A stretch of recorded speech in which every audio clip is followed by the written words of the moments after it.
वह बड़ी से बड़ी संख्या कौन सी है जिसे 5834 में से घटाने पर प्राप्त संख्या 20, 28, 32 तथा 35 में से प्रत्येक से पूर्णतः विभक्त हो।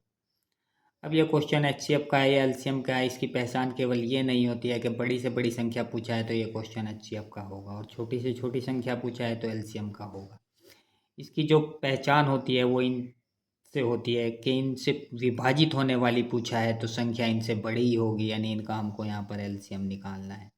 अगर को शब्द आए कि इनको विभाजित करने वाली तो संख्या इनसे छोटी हो जाती है, फिर एचसीएफ निकालते हैं।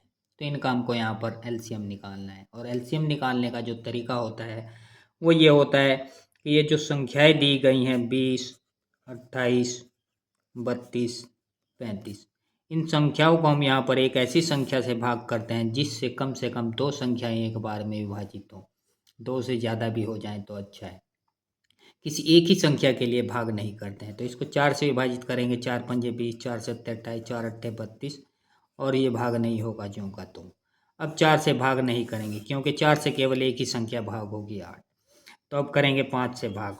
5 का पहाड़ा एक बार 7, 8 और 5 सत्ते 35। अब 7 से दो संख्या विभाजित हो जाएंगी तो 7 से करेंगे 1, 1, 8, 7। अब इन सब का गुणनफल ही हमारा यहाँ पर एलसीएम होगा। तो एलसीएम हो जाएगा 4 गुणा 5 गुणा 7 गुणा 8। 4 पंजे 20, 20 सत्ते 140 और 140 की 8 में गुणा होगी तो 14 अट्ठे 112, एक जीरो आएगा सामने 1120। अब संख्या हो गई हमारी 1120 क्योंकि यहाँ पर कोई शेषफल नहीं है, पूर्णतः विभक्त है। तब ये कंडीशन दिया है क्वेश्चन में कि वे बड़ी से बड़ी संख्या कौन सी है जिसे 5834 में से घटाने पर। तो संख्या तो हमारी 1120 आ गई। अगर ये कंडीशन ना दिया गया होता तो ऑप्शन ए हमारा यहाँ पर राइट आंसर होता, लेकिन इसमें से घटाने वाली संख्या पूछा है तो वह बड़ी से बड़ी संख्या क्या घटाए। तो 5834 में से हम कितना घटाएं जिससे कि 1120 आ जाए। तो 5834 में से हम 1120 माइनस करके देखेंगे कितना आएगा। तो 4, 3 में से 2 गया 1, 8 में से 1 गया 7 और 5 में से 1 गया 4, 4714। तो 4714 ऑप्शन सी यहाँ पर राइट आंसर होगा। अब नेक्स्ट क्वेश्चन ये 1 होगा। 1856 में से कौन सी न्यूनतम संख्या घटाई जाए कि शेषफल को 7, 12 और 16 से विभक्त करने पर प्रत्येक दशा में शेष 4 बचे। अब संख्या हमारी फिर इनसे बड़ी होगी क्योंकि इनसे विभक्त होने वाली पूछा है और यहाँ पर रिमाइंडर भी दिया गया है, तो इनका भी हम यहाँ पर एलसीएम निकालेंगे। 7, 12, 16। तो 7, 12, 16।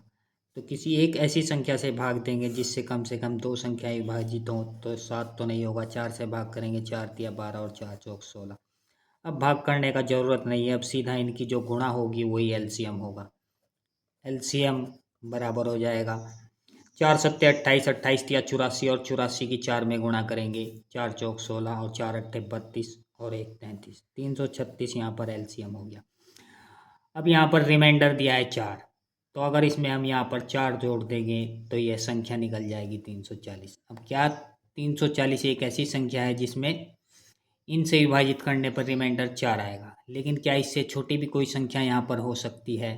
तो उसको मालूम करने के लिए या तो ये ट्रिक होगा कि हम इसमें यहाँ पर 336 में एक ऐसी संख्या से भाग दें जिसको भाग करने पर 4 जोड़ने पर हर बार में 4 रिमाइंडर बचे। तो 2 से अगर हम इसको यहाँ पर भाग करते हैं तो कितना आएगा। 2 एकम 2, 2 छक्की 12, 2 अट्ठे 16, 168 प्लस 4 ये हो जाएगा 172। तो 172 एक ऐसी संख्या होगी जिसमें इससे विभाजित करने पर 4 हर बार में शेष बचेगा। लेकिन इसका दूसरा तरीका ये होगा कि 1856 में अगर हम यहाँ पर 336 से भाग करते हैं तो 1856 में 336 से भाग करेंगे और जो रिमाइंडर आएगा उस रिमाइंडर में से रिमाइंडर माइनस करेंगे तो संख्या हमारी निकल जाएगी। तो 336 का पढ़ा 6 बार में ज़्यादा हो जाएगा, 5 बार चलेगा। 5 छंग 30 की 0, 5 तिया 15 और 3 18, 5 तिया 15 और 1 16, 1680। 6 बचा, 15 में से 8 गया 7, 7 में से 6 गया 1, 176। तो संख्या हमारी होगी 176 और माइनस 4, रिमाइंडर में से रिमाइंडर माइनस करेंगे आएगा 172। तो ऑप्शन बी यहाँ पर राइट आंसर होगा। 1856 में से अगर हम अब 172 माइनस करेंगे तो 1684 आएगा, और 1684 एक ऐसी संख्या होगी जिसको 7, 12, 16 से विभक्त करने पर प्रत्येक दशा में 4 शेष बचेगा।